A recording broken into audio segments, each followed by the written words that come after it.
Mis padres me prohibieron ir a su aniversario. Mi hermana subió una foto, solo familia. Le di like y comenté, felicidades. La hipoteca y los impuestos ahora son suyos. 5 minutos después, la foto desapareció y yo tenía 30 llamadas perdidas. Mi nombre es Sofía Cortez, tengo 32 años y soy arquitecta. Llevo los últimos 3 años pagando la hipoteca de mis padres. Ellos celebraban su 30º aniversario de bodas con una cena en un restaurante elegante del centro. Yo no estaba invitada. Mamá dijo que era por el aforo limitado, que querían que fuera algo íntimo.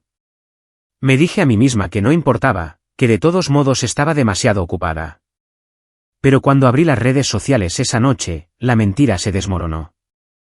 Eva, mi hermana, había publicado una foto, todos sonriendo en una larga mesa bajo luces doradas, con las copas de champán en alto.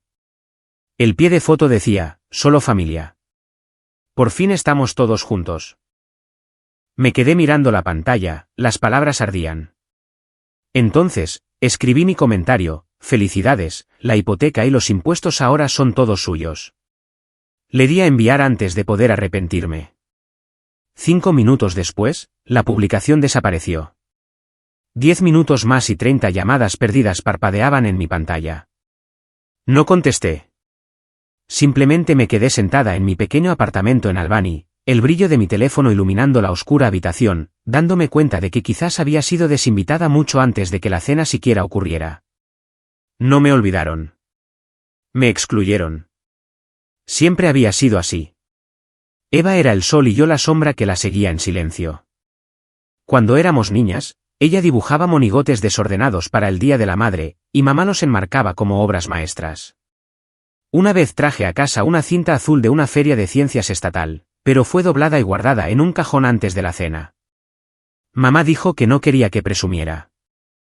Incluso de niña, aprendí que el más mínimo esfuerzo de Eva merecía una celebración, mientras que mi mejor trabajo simplemente se esperaba. El patrón solo se profundizó a medida que crecimos. Cuando el coche familiar se estropeó, fui yo quien transfirió dinero de mi primer trabajo de verdad. Cuando las facturas médicas de papá se acumularon, envié otro cheque, fingiendo no notar el silencio que seguía en lugar de gratitud. Cada vez que había una crisis, mi teléfono se iluminaba, no para una conversación, sino para una transacción. Me decía a mí misma que ayudaba porque era lo correcto, pero una parte de mí esperaba que finalmente vieran mi valor. Nunca lo hicieron. La vida de Eva se desmoronó antes de que la mía empezara a florecer. Se casó joven, se divorció joven y regresó a casa con cajas de ropa y un ego herido. Mamá la recibió como a una heroína de guerra. Recuerdo oírla decirle a una vecina, Eva está haciendo lo que puede, pobrecita. Cuando la visité ese fin de semana, me ofrecía llevar a Eva a cenar, pero se negó, diciendo que estaba demasiado cansada. Esa noche, oí a mamá decirle a papá que yo no entendía la verdadera lucha. Quise reír. Pagar sus facturas no era suficiente lucha. Aparentemente, vivir en Albany me daba distancia, pero también se convirtió en una prueba de mi supuesta frialdad. Cada vez que me saltaba una cena familiar por reuniones tardías, mamá suspiraba y les decía a los parientes, Sofía está demasiado ocupada para la familia. Trabajé duro, me gané cada ascenso. Sin embargo, a sus ojos, yo era la hija que se había alejado. La verdad era más simple. Estar cerca de ellos dolía. Cuanto más cerca estaba, más invisible me sentía. Mi padre, Roberto, era un hombre callado. Rara vez contradecía a mamá. Cuando ella me criticaba, él murmuraba, ¿sabes cómo es tu madre?, como si eso lo excusara todo. Una vez, después de una cena tensa, le pregunté por qué nunca decía nada. Miró su plato y dijo, mantener la paz es más fácil que tener la razón. Me di cuenta entonces de que el silencio era su forma de lealtad hacia ella, no hacia mí. Los años pasaron, marcados por llamadas telefónicas que siempre comenzaban con una charla trivial y terminaban con peticiones. ¿Puedes ayudar con el tejado? Oye, tu hermana necesita un poco de dinero extra. Yo daba, no porque fuera generosa, sino porque no podía soportar la culpa de decir que no. No fue hasta hace poco que noté el patrón, solo llamaban cuando algo estaba roto.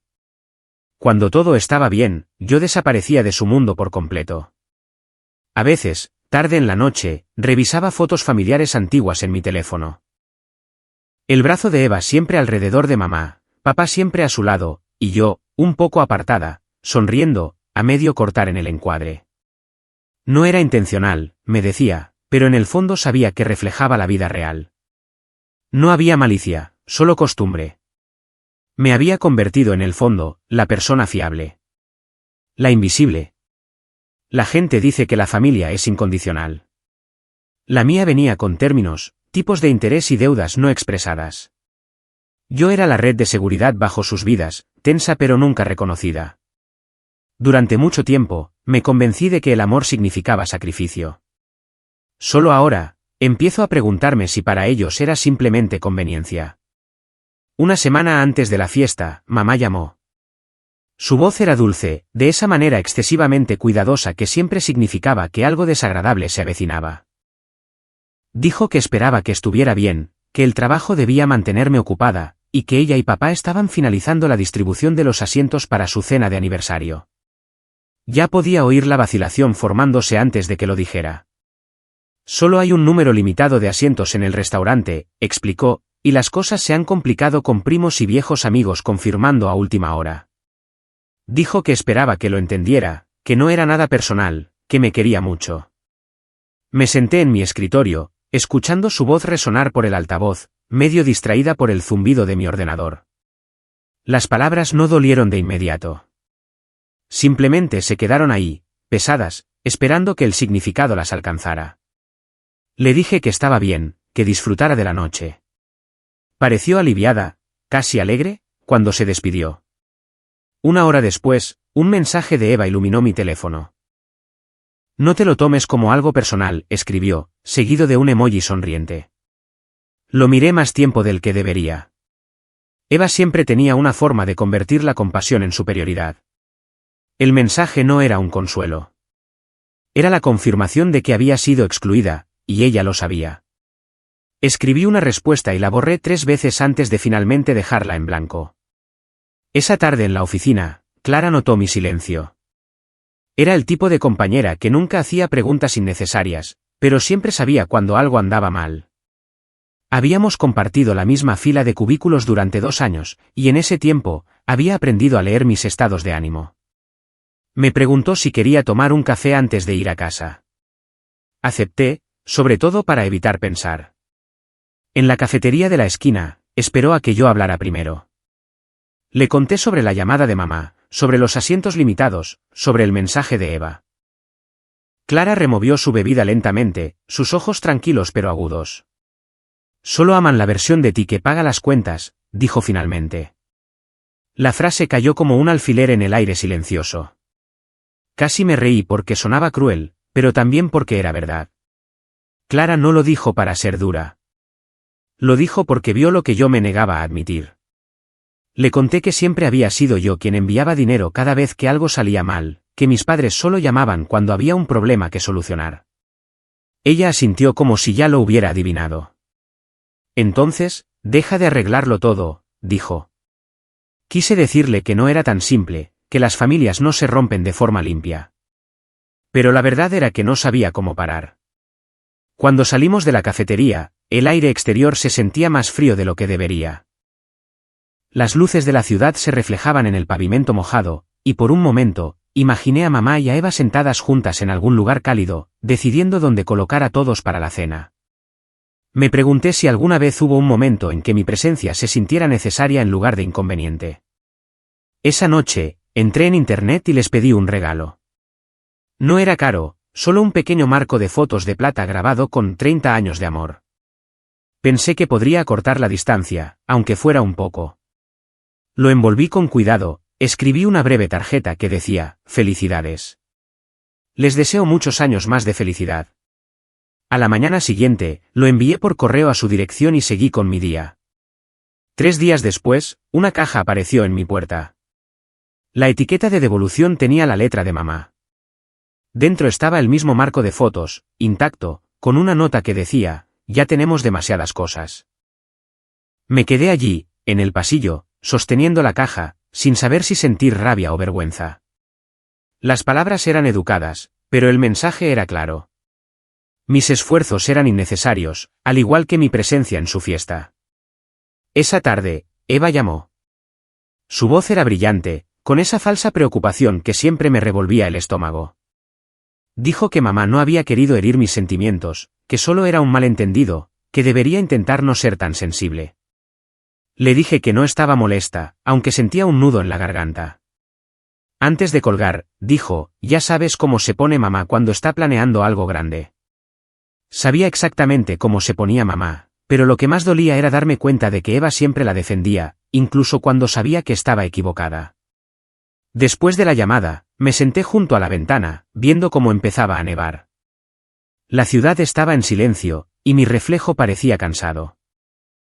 Pensé en lo que Clara había dicho, que quizás solo amaban la versión de mí que proveía, que se mantenía en silencio, que no pedía un sitio en la mesa. Por primera vez, me pregunté si el amor construido sobre la obligación era amor en absoluto. No lloré. Solo sentí una extraña calma, del tipo que llega después de renunciar a esperar más. Desenchufé mi teléfono y me fui a la cama temprano, decidiendo que no quedaba nada por decir. La semana siguiente llegaría, la cena ocurriría, y yo no sería parte de ella. Lo que más me sorprendió fue lo poco que ese pensamiento dolía ya. El sábado por la noche, mi feed se congeló en una única publicación. Acababa de terminar de limpiar mi apartamento, intentando distraerme del pensamiento de la cena de aniversario que estaba ocurriendo al otro lado de la ciudad.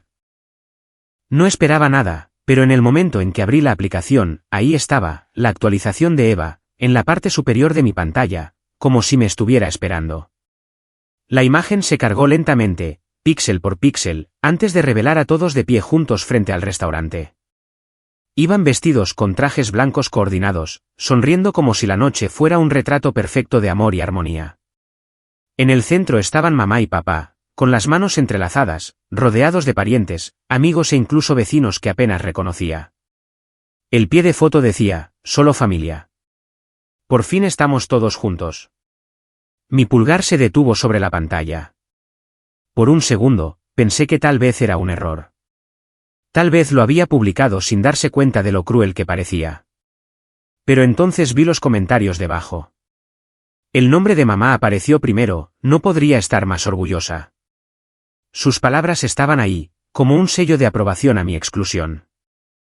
Siguieron docenas de emojis de corazón de amigos de la familia, mensajes elogiando lo guapos que estaban todos, lo fuerte y unida que era la familia Cortez.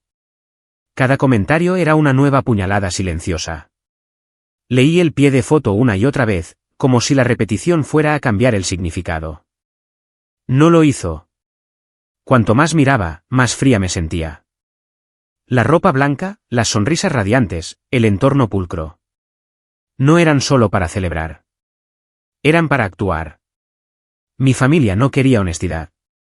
Quería imagen. Quería parecer unida, incluso si la unidad significaba fingir que yo no existía. Mis ojos se nublaron un poco, pero me negué a llorar. En lugar de eso, volví arriba, presioné la caja de comentarios y escribí lo que me salió de forma natural. Felicidades. La hipoteca y los impuestos ahora son todos suyos. No fue un grito. No fue vulgar, pero era la verdad.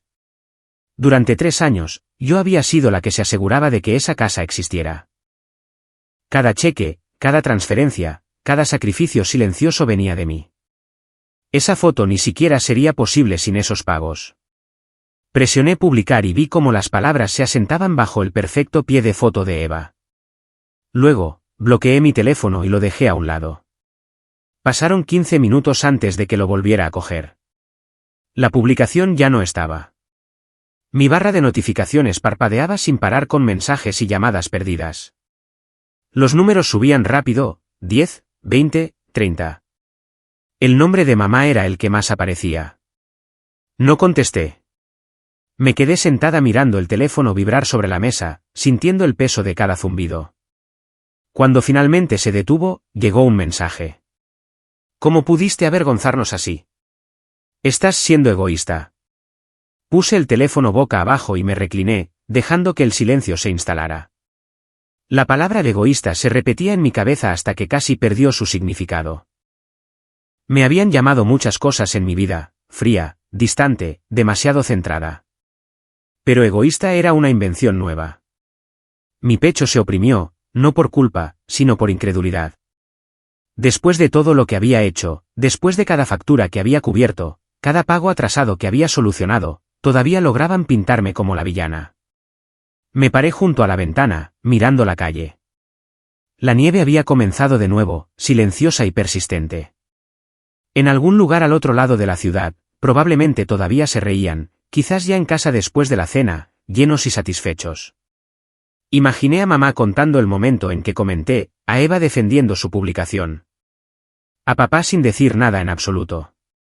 De esa última parte, al menos, podía estar segura.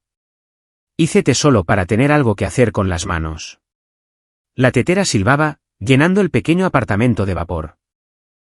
Pensé en los últimos 3 años, en cada vez que iniciaba sesión en mi cuenta bancaria para transferir el pago de la hipoteca, diciéndome que era temporal, que un día las cosas serían diferentes. Nunca cuestioné por qué lo estaba haciendo. La familia necesitaba ayuda, y eso es lo que hacen las buenas hijas. Ni siquiera puse mi nombre en la escritura. Me dije que no necesitaba el crédito. De pie allí, me di cuenta de todo de golpe. No solo estaba excluida de su mesa. Había sido excluida de su gratitud hacía mucho tiempo. Ya no me veían como una persona, solo como un recurso. Y esa publicación, esa foto perfecta, era la prueba. Podían borrarme de su foto, pero no de las facturas que mantenían sus vidas estables. El teléfono sonó de nuevo. Dejé que sonara. Sabía que si contestaba, mamá hablaría primero. Su tono estaría lleno de decepción en lugar de remordimiento. Me diría que la familia no debería airear los trapos sucios en público, que las apariencias importan más que los sentimientos. Y nunca se daría cuenta de la ironía de que yo había estado manteniendo sus apariencias intactas durante años. Finalmente, las llamadas cesaron. El apartamento volvió a quedar en silencio, excepto por el bajo zumbido del calentador. Me senté en el sofá, con el té enfriándose en mi mano, y pensé en la voz de Clara en la cafetería. Solo aman la versión de ti que paga las cuentas. No era solo una observación inteligente. Era una profecía. Eché un último vistazo a mi teléfono antes de apagarlo por completo. La luz se desvaneció de la pantalla, y por primera vez esa noche, el silencio se sintió pacífico. En algún lugar profundo, bajo el dolor, algo cambió. Tal vez fue ira. Tal vez fue un despertar. Todavía no lo sabía. Todo lo que sabía era que había terminado de ser la patrocinadora invisible de su imagen perfecta. Pasaron 2 semanas y el silencio se volvió caro. Dejé de enviar los pagos de la hipoteca el mismo día que decidí dejar de dar explicaciones. Durante 3 años, mi cuenta había liberado la misma cantidad cada mes, como un reloj, sin agradecimientos ni reconocimientos. En el momento en que corté ese flujo, el silencio que siguió fue más pesado de lo que imaginaba. La primera semana fue tranquila. La segunda comenzó a zumbar con consecuencias. El martes por la mañana, mi teléfono se iluminó con un mensaje de mamá. El banco no para de llamar. Dicen algo sobre pagos atrasados. ¿Está todo bien? Estaba escrito con una confusión fingida, del tipo que esconde una acusación bajo la cortesía. Lo leí 2 veces y no respondí. Unas horas más tarde, envió otro. No queríamos molestarte, pero dicen que es urgente. La palabra urgente era su forma favorita de manipular la culpa. Casi podía oír su suspiro entre líneas, el tono ensayado de una madre que creía que el amor significaba control. Para el viernes, Eva se unió. Su publicación apareció en las redes sociales, pública para que todos la vieran. Algunas personas olvidan quién las crió, decía, junto a una foto de ella tomando la mano de mamá.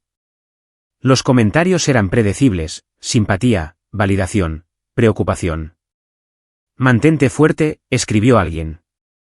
La familia puede ser la que más hiere, dijo otro. Eva respondió a cada uno con emojis de corazón y caras llorando, interpretando el papel que había perfeccionado: hija devota, hermana leal, víctima de la frialdad de otra persona. Revisé el hilo una vez, cerré la aplicación y dejé que mi teléfono cayera en el sofá. Me negué a darles la satisfacción de una respuesta, pero ignorarlos no impidió que la realidad me alcanzara. 3 días después, un sobre del banco llegó a mi buzón. Al principio, pensé que era un error. No había vivido en esa casa durante años, y se suponía que todos los lazos financieros estaban limpios, excepto los pagos que yo elegía enviar. El sobre se sentía pesado, su papel grueso, oficial. Lo abrí y escaneé la primera página. Mi nombre estaba impreso en negrita en la parte superior. Sofía Cortez, prestataria y garante. Por un momento, no pude respirar. La carta no era sobre pagos atrasados. Era sobre una nueva refinanciación. Las cifras no me eran familiares, más grandes, más arriesgadas. La casa había sido refinanciada a mi nombre 2 meses antes. Releí la página, buscando un error, una errata, cualquier cosa. Pero cada línea de firma, cada identificador, era mío. A la mañana siguiente, llamé al banco. Después de ser transferida por 3 departamentos, una voz tranquila se presentó como Eduardo Salazar, el gerente de cuentas. Señorita Cortez, dijo, veo su consulta sobre la refinanciación. ¿En qué puedo ayudarla? Le pedí que verificara los detalles. Dudó y luego dijo, la refinanciación se procesó en julio. Los prestatarios principales son Roberto y Elena Cortez, con su firma autorizando la garantía. Mi pulso se aceleró. Nunca firmé nada, dije. ¿Puede enviarme los documentos? Hubo una pausa antes de que respondiera. Tenemos copias electrónicas en nuestros archivos. La firma coincide con autorizaciones anteriores. Parece consistente. La palabra consistente golpeó como una cuchilla. Alguien había usado mi firma digital, mis datos de autorización guardados de transacciones anteriores. Insistí, pidiendo marcas de tiempo, direcciones IP, confirmación del método de firma. Eduardo se volvió cauteloso. Legalmente, puedo proporcionar eso a través de una solicitud formal, pero si está sugiriendo que hubo fraude, podemos iniciar una revisión interna. La habitación parecía más pequeña mientras hablaba. El aire se sentía cortante. Le di las gracias, anoté su nombre y terminé la llamada. Luego, me senté quieta, mirando el extracto bancario extendido sobre mi escritorio. Mis padres no solo se habían apoyado en mi ayuda, habían cruzado la línea hacia el robo, usando la misma confianza que yo había construido con ellos como arma. Los mensajes de mamá continuaron. Cariño, tenemos que hablar. Luego, estás siendo irrazonable. Finalmente, estás destrozando a esta familia. No respondí a ninguno. Cada mensaje era una prueba de cómo su amor tenía condiciones. Nunca se trató de cuidado, solo de cumplimiento. Esa noche, me encontré revisando correos electrónicos antiguos. Allí estaba, un mensaje automático del banco de hacía 2 meses, etiquetado como confirmación de refinanciación. Lo había ignorado en su momento, asumiendo que era spam. El PDF adjunto ahora contaba la historia completa. El formulario estaba firmado digitalmente a mi nombre, utilizando el correo electrónico y las credenciales de acceso vinculadas a la cuenta conjunta que una vez compartí con papá para las transferencias de pagos. Había dejado ese acceso abierto, confiando en que no lo usarían mal. Esa confianza se había convertido en su punto de entrada. Imprimí cada documento, resalté cada fecha, cada código, cada nombre. La pila de papel creció, cada página era una prueba de traición. Cuando llegué a la última, mis manos temblaban, no de miedo, sino de claridad. No quedaba ningún malentendido por arreglar. No habían tropezado con este error. Lo habían planeado. La refinanciación requería 2 verificaciones. Ambas se completaron con 10 minutos de diferencia. Alguien en esa casa sabía exactamente lo que estaba haciendo. Más tarde, mientras miraba la calle cubierta de nieve, me di cuenta de lo silenciosa que suena la traición cuando deja de ser emocional y comienza a convertirse en evidencia. Durante años, había sido su red de seguridad. Ahora, era su garantía. Me senté, abrí mi portátil y comencé a redactar un correo electrónico, no a mi madre, no a Eva, sino a Eduardo Salazar. La línea de asunto decía, disputa formal de autorización fraudulenta. Mis manos ya no temblaban. Mi respiración se ralentizó. Cada palabra que escribía era medida, deliberada, precisa. Adjunté las pruebas y solicité un bloqueo inmediato de la cuenta. Cuando le di a enviar, el silencio regresó. Pero esta vez no se sentía pesado. Se sentía ganado. Yo ya no estaba congelada. Ellos sí. A finales de octubre, la verdad acumulaba intereses. El frío en el aire coincidía con la agudeza que se había arraigado dentro de mí. Me reuní con Carlos Benítez, un abogado inmobiliario conocido por su precisión y paciencia. Su oficina estaba llena de expedientes, estanterías repletas de victorias silenciosas. Leyó mis documentos en silencio, sus ojos se entrecerraron solo una vez cuando llegó al acuerdo de refinanciación. Luego se reclinó en su silla y me miró fijamente. Señorita Cortez, dijo, esto es una falsificación de manual. La autorización electrónica fue reutilizada sin consentimiento. Quienquiera que haya accedido a sus credenciales cometió fraude. Sus palabras no me sorprendieron, pero oírlas en voz alta hizo que algo dentro de mí se asentara. Ya no era una sospecha o una traición que llevaba sola. Era un hecho legal. Carlos explicó los siguientes pasos con cuidado, detallando cómo podíamos denunciar el incidente, bloquear la cuenta e iniciar una demanda civil. Asentí durante la mayor parte, sintiendo una extraña calma, como estar de pie en una tormenta después de darte cuenta de que no puedes mojarte más. Cuando salí de su oficina, la carpeta en mi mano se sentía más pesada que antes, no por el papel, sino por la claridad que contenía. Esa tarde, recibí un correo electrónico de Eduardo, el gerente del banco, que me había ayudado a reunir pruebas. Adjuntos estaban los registros detallados de transacciones, marcas de tiempo y registros del sistema, todos apuntando a la actividad de la cuenta de mis padres durante la refinanciación. Espero que esto le ayude, señorita Cortez, escribió. Lamento que esto haya sucedido. Le di las gracias, aunque ninguna disculpa podría arreglar la verdad de que mi familia había convertido mi confianza en una garantía. 3 días después, el nombre de Eva apareció en mi teléfono. Su mensaje era corto. Mamá quiere tomar un brunch. Solo nosotras. Es hora de hablar. Casi lo borré, pero algo en mí quería un cierre, no una reconciliación. Respondí, ¿dónde y cuándo?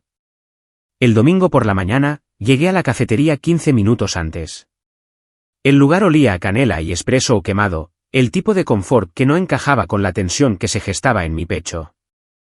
Elegí una mesa junto a la ventana, coloqué la carpeta junto a mi taza y esperé. Unos minutos después, Eva entró, seguida por nuestros padres. Mamá iba vestida perfectamente, como si la apariencia pudiera reescribir la verdad. Los hombros de papá estaban caídos, sus ojos fijos en el suelo. Eva comenzó con una sonrisa demasiado brillante para ser real. Sofía, nos alegra que hayas venido. Las cosas se complicaron. Aclaremos las cosas. Su tono era ensayado, su encanto un escudo. Mamá asintió de acuerdo, removiendo su café con gracia practicada. Todos cometimos errores, dijo. Pero somos familia. Podemos arreglar esto. La miré a ella y luego a la carpeta. Arreglar, dije en voz baja. Usasteis mi nombre para vuestro préstamo. Las palabras cayeron como cristal sobre baldosas. Eva se quedó helada. La mano de mamá tembló ligeramente. Papá no se movió en absoluto. Eso no es verdad, dijo Eva rápidamente, mirando de reojo a mamá. Debes estar equivocada. Tal vez el banco. Abrí la carpeta y deslicé una página impresa sobre la mesa. Mi nombre estaba sobre la firma digital, con fecha y hora, verificada. El banco no hizo esto, dije. Lo hicisteis vosotras. Los labios de mamá se separaron, pero no salieron palabras. Su rostro perdió su calma practicada. El silencio de papá se volvió más fuerte que cualquier confesión. Casi podía oír el zumbido de la máquina de café detrás de nosotros, llenando el vacío. Metí la mano en mi bolso y saqué mi teléfono. ¿Queréis hablar de errores? Puse a reproducir un viejo mensaje de voz, uno que ella había dejado semanas antes. Su voz llenó el pequeño espacio, aguda y suplicante. El banco no para de llamar, Sofía. Necesitamos tu ayuda. Sabes que no podemos perder la casa. Te encargarás de ello, ¿verdad? El color desapareció de su rostro. La expresión de Eva se endureció, como si la ira pudiera deshacer la prueba. No tenías que llegar tan lejos, dijo con los dientes apretados. La miré fijamente. Vosotras no teníais que robarme. Mamá finalmente susurró, solo lo hicimos para mantener todo unido, por la familia. Recogí los papeles de nuevo en la carpeta.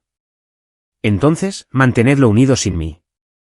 Me levanté, puse el dinero de la cuenta en la mesa y añadí suavemente, ya he presentado la solicitud para eliminar mi nombre del préstamo y terminar todo apoyo. El banco y el tribunal se encargarán del resto. Ninguno de ellos habló. El sonido de las cucharas golpeando la cerámica llenó el silencio. No sentí ningún triunfo, solo liberación. El peso que había oprimido mi pecho durante meses se levantó mientras me giraba hacia la puerta. Afuera, el aire de octubre me mordió la piel, fresco y frío, pero se sentía limpio. Detrás de mí, las ventanas de la cafetería reflejaban sus figuras, todavía sentadas, todavía pequeñas. Delante, la calle se abría, tranquila, esperando. Por primera vez en años, caminé sin mirar atrás. 3 meses después, la casa se quedó en silencio. La calle que una vez resonó con la música de jardinería matutina de mi madre y los cautelosos pasos de mi padre ahora solo contenía el sonido del viento invernal contra las persianas. El cartel de Se vende que una vez marcó su orgullo ahora llevaba una pegatina roja que decía propiedad del banco. Pasé por allí una vez de camino a dejar unos papeles en la oficina del condado. Y la vista se sintió extraña, como mirar el fantasma de algo que solía proteger. La ejecución hipotecaria había avanzado rápidamente. Sin mis pagos, y con el caso de fraude bajo revisión, la hipoteca entró en impago en cuestión de semanas. El banco embargó la propiedad antes de Navidad. Los muebles fueron a un almacén, el jardín se marchitó y las luces del porche nunca volvieron a encenderse. Los vecinos susurraban, por supuesto. Se suponía que familias como la nuestra eran respetables, no que aparecían en la lista local de ejecuciones hipotecarias. Eva se mudó primero. Supe por Eduardo que se estaba quedando con una amiga al otro lado de la ciudad, durmiendo en un sofá-cama en un apartamento abarrotado. La misma chica que una vez publicaba fotos de unidad familiar ahora borraba todo rastro de esas sonrisas. Sus redes sociales se silenciaron. Cuando el departamento legal del banco la contactó para una declaración, se negó a responder. Ese silencio no duró mucho. Un mes después, la oficina del fiscal del distrito presentó una demanda civil contra ella por falsificar documentos financieros durante la refinanciación. Carlos, mi abogado, me reenvió la notificación sin comentarios. No necesitaba decir nada. Las consecuencias por fin habían encontrado el camino a casa. Mamá, por otro lado, encontró a alguien nuevo a quien culpar. Llamó una vez, mucho después de que la casa se hubiera ido. Su voz era un susurro quebradizo. No tenías que destruirnos, dijo. Podrías haber ayudado. No respondí. Había demasiadas capas de ironía en esa declaración como para desentrañarlas. Nunca mencionó los documentos falsificados ni las mentiras que llevaron a ello. Para ella, yo seguía siendo la hija ingrata que no obedecía. Papá permaneció en silencio, como siempre. Me pregunté si estaba de acuerdo con ella o si el silencio era simplemente su forma de sobrevivir. De cualquier manera, ya no importaba. La familia que una vez intenté salvar ya se había derrumbado mucho antes de que el banco se llevara la casa. La primera semana de febrero, me mudé a un nuevo apartamento en Rochester. Era pequeño pero lleno de luz, con ventanas que daban a un estrecho bulevar por donde los niños caminaban a casa desde la escuela cada tarde. Compré muebles de segunda mano, los monté yo misma, y por primera vez en años, cada objeto en la habitación me pertenecía exclusivamente a mí. No había avisos de hipoteca, ni cobradores de deudas, ni voces exigiendo explicaciones. Solo silencio. Cada mañana preparaba café y veía la nieve caer sobre la ciudad. A veces pensaba en Eva y me preguntaba si me culpaba o si finalmente veía la verdad. Otras veces pensaba en el jardín de mi madre, en cómo solía decir, no puedes cultivar nada en el frío. Estaba equivocada. Algunas cosas crecen mejor en el frío, la claridad, los límites, el respeto propio. Cuando llegó la decisión final del tribunal, confirmó lo que Carlos había prometido meses atrás. Mi nombre fue eliminado oficialmente del préstamo fraudulento y la responsabilidad fue reasignada a los prestatarios originales. El juez señaló el uso indebido deliberado de la autorización personal, citando tergiversación intencional. Al leer esas palabras, no sentí satisfacción, solo cierre. Era el final limpio que necesitaba, pero que nunca pensé que obtendría. Eduardo envió un breve correo electrónico esa misma tarde. El caso está cerrado. Le deseo lo mejor en el futuro. Respondí con 2 palabras. Gracias. No había nada más que decir. Había sido profesional, amable y honesto, cualidades que ahora se sentían raras en mi vocabulario familiar. Por la noche, el silencio del apartamento se hizo profundo, pero no solitario.